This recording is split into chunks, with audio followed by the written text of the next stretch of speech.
Ago na nyigba. Togbe o.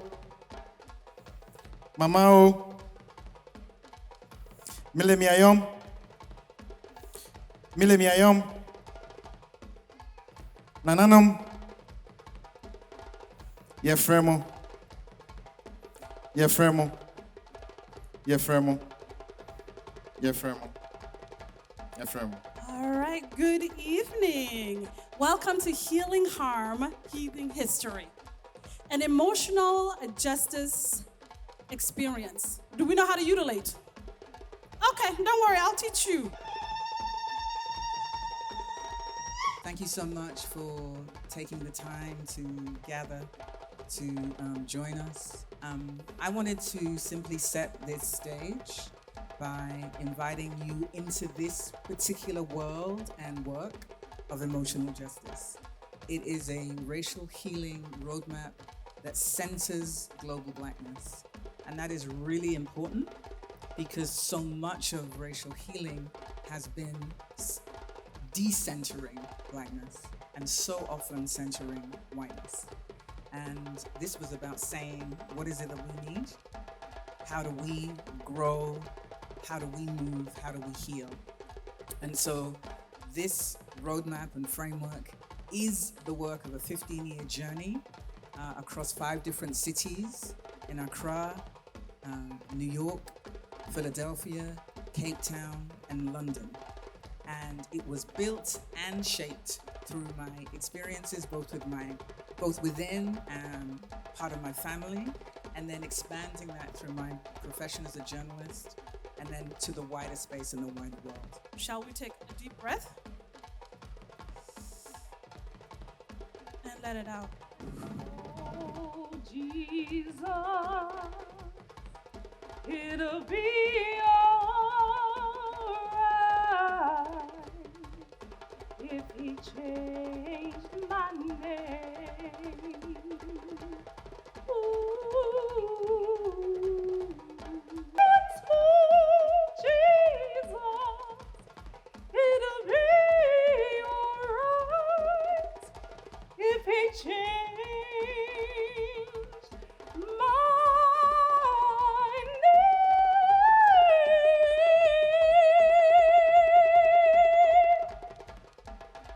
I go.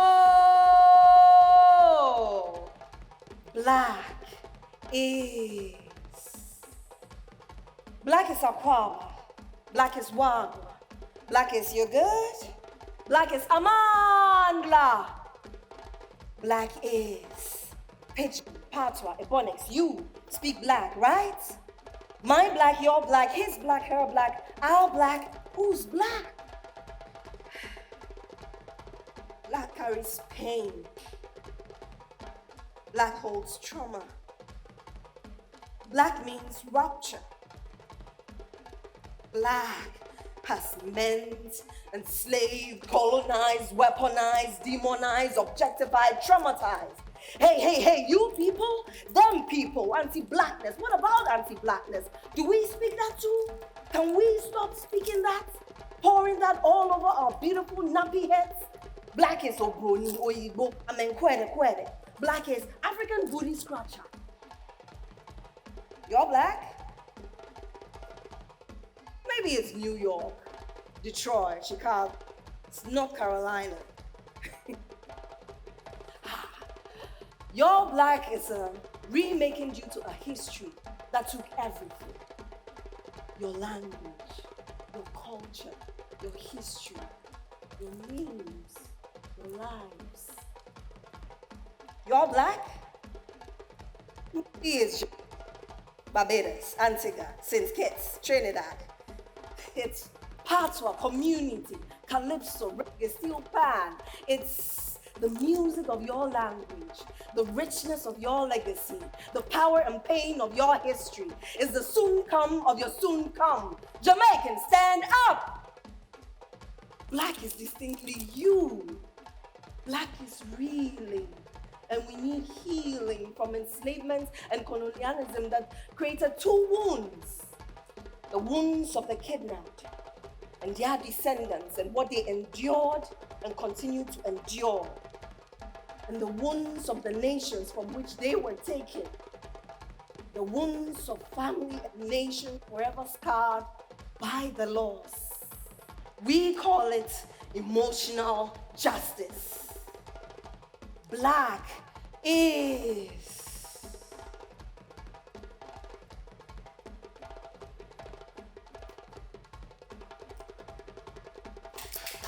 We're going to have a community exchange with Esther, and she's going to guide us through who are you and whose are you. Chioda Shala Nyamal Tutdeal. I just said my name is Nyamal Tutdeal in my native language, Nuer. My particular Black is ancient. It runs down the Nile Valley from the Kush Kingdom, modern-day Ethiopia, South Sudan, a little bit of Egypt, but you know, we keep it modern-day South Sudan and Ethiopia. Part of what makes Black on Black healing so important is the need for us to, one, identify and honor the particular Blackness that we have from the particular places that we have been raised, where we come from, and to connect that to the continent. Asking the question, who are you and whose are you, opens up space to embrace and begin to understand the particular Blackness of the person in front of you. Pearl's beautiful piece where she talked about we are persecutors and prosecutors of each other's Blackness has been very much the road that has been going when it comes to when we talk about repair, when we talk about reparations. And emotional justice was very focused on creating an intervention that said, we have to think about the harm that we are healing. We need to identify it, acknowledge it, articulate it clearly, but we have to heal that harm paying attention to our history. So London is where I was born, Accra is where I live and where my company is based. And then New York shaped me. I lived and worked there for almost 10 years, and it very much shaped how I come to the work of emotional justice, because it was built in community in that space. So that is who I am and whose I am. If I asked you that question, if you asked it of each other, I wonder what you would say. So I'm ARMAH Mame Pinamai Jampo. So Mame Pinamai is my home name, which hails from Ashanti. So my family is very much Ashanti on both sides. So I'm 100% Ashanti, born in the UK, Cambridge. Spent middle years in Ghana in secondary school, so that really shaped me, like from West London to Kumasi, boarding school, hardcore. And then fast forward, marriage, kids, moving back to Ghana 10 years ago. So all of those elements, the UK, Black experience, being a diaspora returnee, being Ashanti, all of those elements, I think answer your question. Thank you. So my name is Carol Lynette Drayton Garko. Carol Lynette's my name only because my mom wanted to name me Carol, and my auntie said that's too plain. So it became Carol Lynette. I'm from Charleston, South Carolina. I'm proudly so. Kichi Gullah is a part of my culture. I belong to Ethel and Sister Flowers and Roy. And I guess that's who I am. And I now live in Ghana. Life is a journey. I ended up here. This is not where I planned to be, not where I thought I would be. I sometimes call myself the accidental Pan-Africanist because I wasn't, but I've lived here a long time, so now I am. That's me. My name is Deborah Carson, and I'm from South Carolina. Deborah is from the Bible. She was a judge, and my family tends to think I'm a little bit judgy and bossy, so it fits. I claim, well, I like to say I'm an American African instead of African American, because America is my home, and Black people, we started there as well. Like, the history has been so screwed up, the history that they tell us, but we were everywhere. So my people are from America. My people are from Africa. My people are from Europe. I am from everywhere, and I'm a global citizen. Hi, everybody.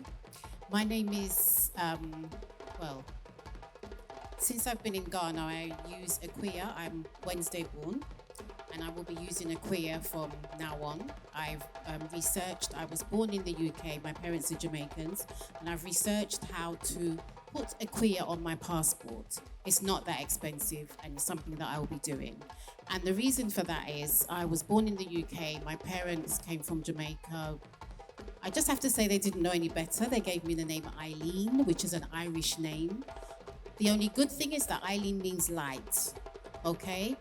And I'm grateful that I can bring light to people and touch people and light up people. I'm grateful for that. And I think sometimes when we get names, we become that thing. And today, I'm so grateful to be here.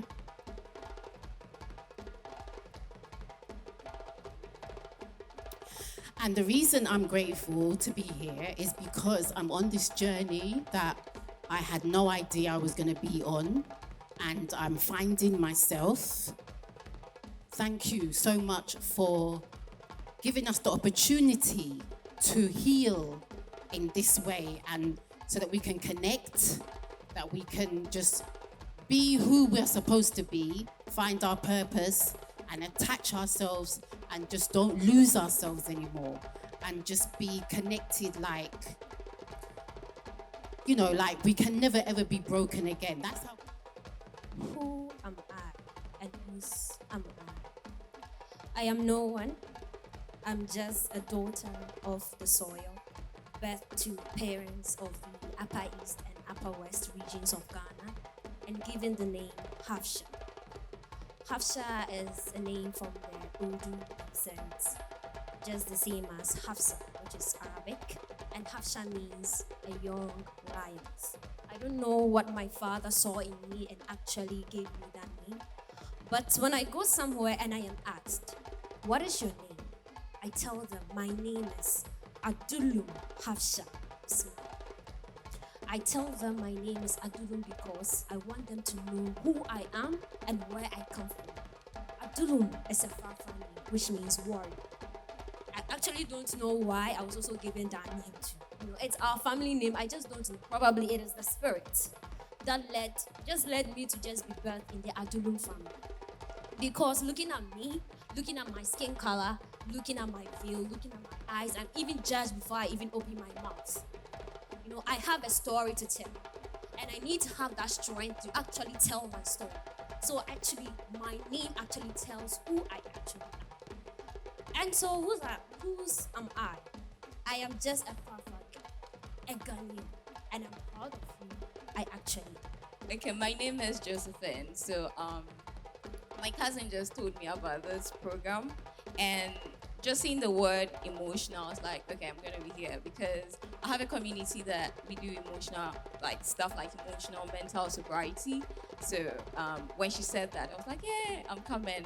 And I didn't know what I was going to expect, but like being here and listening to all the stories and narratives, I'm just like soaking it all in. I was born in Ghana. I'm a Ghanaian. I've been raised in Ghana, so I don't know, like it's just a whole lot of things, but I think it's been very awakening spiritual. I should say that. I've just been having a false or a limited narrative of being black, especially when you see libation.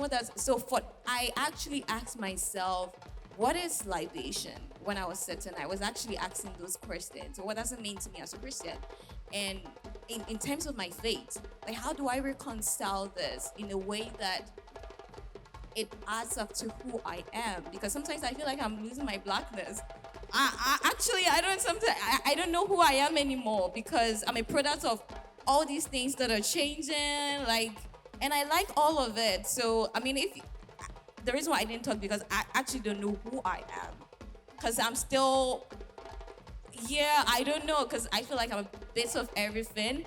But I think listening to everyone, it's like, especially the poem, the monologue about blackness, like everyone has their unique way of representing blackness. It's not to any of us to lessen anybody's blackness or raise someone's blackness over the other, but to just be so fully present in whatever it represents. So I think today I have questions, I have doubts, I have whatever it is in my mind, but I think it's been a wonderful experience for me.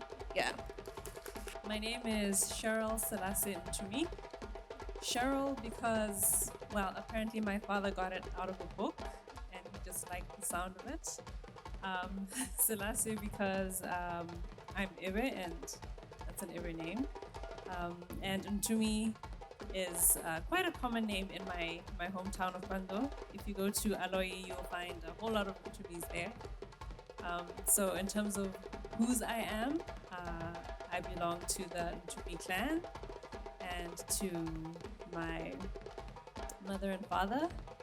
Sadly, my father is no longer with us, but I still feel very much that I belong to him. I grew up in Botswana and I spent 10 years studying in South Africa. And I only moved back to Ghana last year. So I feel very connected to everything that was discussed today. Definitely, that sense of being, having different Africannesses and Blacknesses in me and all of those things contributing to who I am. And also the different ways in which I and others have, persecuted and policed? Yes. I definitely felt that. I felt that very strongly. So I have to say this has been an astounding experience. I'm very, very grateful to be here. Grateful to all of you. And just to have a platform where we can have this kind of really open and honest discussion, I think it's not something that happens very often, yeah. And it's much needed. It's desperately needed. So thank you from the bottom of my heart. Family named me Alan. It's an English name that's supposed to mean valiant, so I can own that. I'm a valiant brother, so I can own that one. Kwabena is born on a Tuesday. On my dad's side, they're Akan, Ashanti. So my dad grew up in the central region in Kumasi. So I got the middle name Kwabena. And when I was born, those two names were put together on my birth certificate. So I was born in Newark, New Jersey. So, in similar ways, I was born in the United States, but the majority of my family are here in Ghana. My last name is Frimpong, so it's like the Smith of Ghana. If you think about last names in the United States and then here. So I've been traveling between the United States and Ghana really all my life. And I consider this place home because of my family. My dad actually lives in East Legon. So I love my name. I love where I come from. I embrace really all of my humanity, who I am. And also just to be in community with all of you.